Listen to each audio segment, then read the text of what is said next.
2 मार्च को निकाय चुनाव हुए। अब उनके जो नतीजे हैं वो निकलकर सामने आ गए हैं। 10 निगम सीटों पर यहाँ पर चुनाव हुए हैं और आपको बता दें 9 निगम बीजेपी ने यहाँ पर जीत लिए हैं। एक जो जीता है वो निर्दलीय ने यहाँ पर जीता है, मानेसर की सीट जो कि निर्दलीय के पास गई है, निर्दलीय के खाते में यहाँ पर गई है। कांग्रेस का खाता तक नहीं खुला। तो देखिए बहुत बड़ा झटका हरियाणा में ये कांग्रेस को है। इससे पहले विधानसभा चुनाव में जिस तरीके से एक बड़ा झटका कांग्रेस को यहाँ पर लगा, उसके बाद अब निकाय चुनाव की जो नगर निकाय चुनाव के जो रिजल्ट निकलकर सामने आए हैं, ये भी एक बड़ा झटका यहाँ पर देते हुए साफ नजर आ रहे हैं कांग्रेस को। हालांकि बीजेपी की होली से पहले ही यहाँ पर हो गई है, क्योंकि एक बड़ी जीत यहाँ पर बीजेपी की ओर से दर्ज की गई है।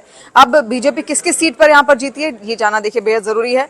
तो पानीपत नगर निगम यहाँ पर जीत हुई है बीजेपी की कोमल सैनी की और 1,62,075 वोट उनको यहाँ पर हासिल हुए हैं और जो हारी हैं वो हैं सविता गर्ग। इसके अलावा अंबाला नगर निगम से सैलजा सचदेवा जीती हैं बीजेपी की 40,620 वोटों से। इसके अलावा करनाल नगर निगम में रेणु बाला गुप्ता जीती है 43,630 वोटों से। इसके अलावा मानेसर की सीट यहां पर निर्दलीय जीता है। देखिए जीत जो हुई है वो है डॉक्टर इंद्रजीत यादव की, जो कि निर्दलीय यहां पर चुनाव लड़ रही थी। 26,393 वोटों से उनको जीत यहां पर हासिल हुई है। इसके अलावा सोनीपत नगर निगम सीट जहां पर जीते हैं राजीव जैन, जो कि आते हैं बीजेपी से, इनको मिले 57,858 वोट। इसके अलावा रोहतक की नगर निगम सीट आती है, यहां पर राम अवतार वाल्मीकि जीते हैं, जो कि बीजेपी से आते हैं। इनको मिले 1,02,269 वोट। इसके अलावा गुरुग्राम की सीट जहां से बीजेपी को ही जीत हासिल हुई है, राजरानी मल्होत्रा यहां से जीती हैं 2,70,000 वोटों से। हिसार की नगर निगम सीट यहां से भी बीजेपी को जीत हासिल हुई है, प्रवीण पोपली यहां से जीते हैं, जिनको 96,329 वोटों से जीत हासिल हुई है। फरीदाबाद की सीट फिर आती है जहां से जीती हैं बीजेपी की प्रवीण जोशी 4,16,927 वोटों से। तो देखिए ये जीत मैंने आपको बताई कहां पर बीजेपी किस तरीके से जीती है। 10 सीटों पर चुनाव होते हैं, 10 निगम में चुनाव होते हैं, जिसमें से 9 निगम अब बीजेपी के खाते में आ चुके हैं, बीजेपी के पास आ चुके हैं। बड़ी जीत है बीजेपी के लिए, बीजेपी कार्यकर्ताओं के लिए। और इसके अलावा एक बहुत बड़ा झटका यहां पर कांग्रेस को भी लगता है। देखिए कांग्रेस विधानसभा चुनाव जब से हारी है, हालांकि बहुत पहले उससे दावे उनकी ओर से किए जा रहे थे लोकसभा चुनाव के दौरान ही कि नहीं विधानसभा चुनाव हम जीतेंगे, लेकिन ऐसा कुछ भी होता हुआ नहीं दिखा, क्योंकि जो अंदर खाने जो संगठन था वो उस तरीके से मजबूत नहीं था। जो कार्यकर्ता थे उनका मनोबल टूटा हुआ नजर आया विधानसभा चुनाव के दौरान ही, और उसके बाद हालात और ज्यादा बिगड़े। जब निकाय चुनाव भी हुए तो जो आला कमान था उसकी ओर से भी हरियाणा को उसकी ही बूते छोड़ दिया गया था, यानी कि कोई ध्यान दिया नहीं गया हरियाणा के नगर निकाय चुनाव में, क्योंकि विधानसभा में जो हार हाथ लगी उसके बाद से बहुत चीजें निकलकर सामने आई। भूपेंद्र हुड्डा गुट अलग हो गया, सैलजा ग्रुप अलग हो गया, और दोनों ने एक दूसरे पर ठीकरा फोड़ा कि देखिए इन्हीं की वजह से हमने चुनाव हारा। उम्मीद की जा रही थी कि नगर निकाय चुनाव में कुछ सुधार यहां पर होंगे, लेकिन ऐसा बिल्कुल होता हुआ नहीं दिखा, क्योंकि विधानसभा चुनाव के बाद से ही बिल्कुल ध्यान नहीं दिया गया हरियाणा पर कि आखिर किस तरीके से हरियाणा में अब कार्यकर्ताओं का मनोबल बढ़ाना है, उनको किस तरीके से संगठित करना है, उनको कैसे मजबूत करना है। अब भी हरियाणा में कांग्रेस बटी हुई ही नजर आ रही है।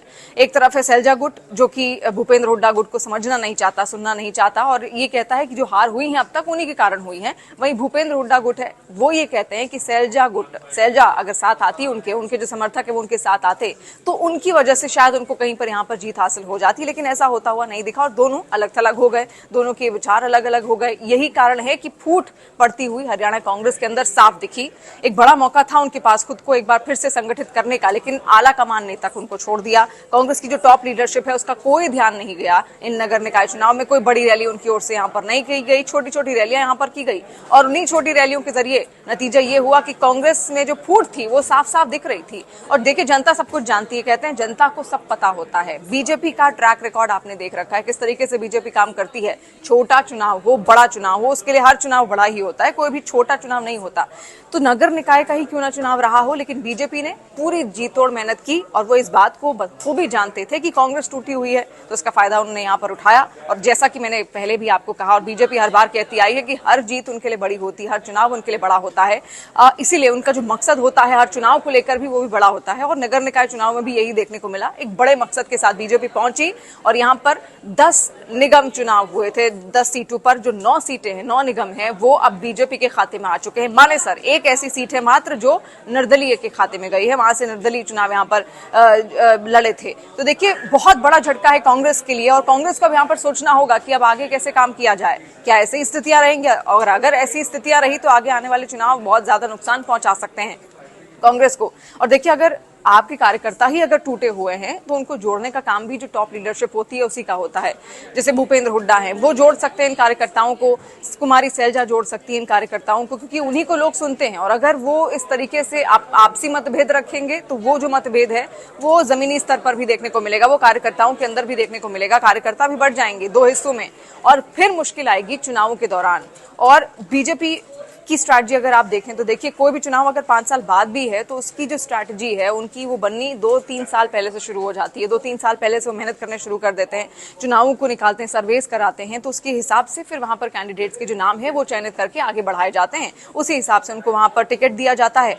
और जहां पर भी उनको हल्का भी डाउट होता है कि ये कैंडिडेट इस बार हार सकता है तो वहां पर वो चेहरा बदल देते हैं। लेकिन कांग्रेस के अंदर, कांग्रेस जैसा हर बार सर्वे वो भी कराती आई है और उसका मानना यह है कि सर्वे में तो सब कुछ ठीक ही लगता है।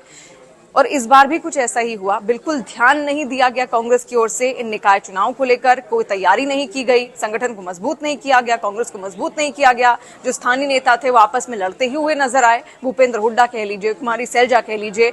और यही कारण है कि इतनी बड़ी हार, जहां पर एक खाता नहीं खुला, कांग्रेस का खाता तक नहीं खुला, एक बड़ी हार कांग्रेस को यहाँ हाथ लग जाती है। और कारण आपके सामने यहाँ पर है, साफ दिख रहा है हरियाणा में किस तरीके से कांग्रेस अब आगे बढ़ ही नहीं पा रही है। और अगर ऐसी स्थितियां रही तो आगे आने वाले विधानसभा चुनाव में उनको और ज्यादा संकट यहां पर हो सकता है। क्योंकि देखिए, अगर आपको विधानसभा चुनाव जीतना है, कांग्रेस को अगर हरियाणा में विधानसभा चुनाव जीतना है तो अभी से मजबूत होना होगा, जमीनी स्तर को मजबूत करना होगा, क्योंकि तुरंत कोई भी चीज नहीं हो सकती। कोई भी लक्ष्य आपका होता है तो उसकी तैयारी आपको बहुत पहले से कर लेनी पड़ती है। और यही कारण है कि ये तैयारियां यहाँ पर पहले से अगर होंगी तो ही कांग्रेस आगे जाकर मजबूती से यहाँ पर लड़ पाएगी। तो सीटें मैंने आपको यहाँ पर गिनाई, किन किन सीटों पर यहाँ पर हुआ। फरीदाबाद, हिसार, रोहतक की सीट, करनाल, यमुनानगर, इसके अलावा गुरुग्राम, मानेसर, यहाँ पर 2 मार्च को वोटिंग हुई थी।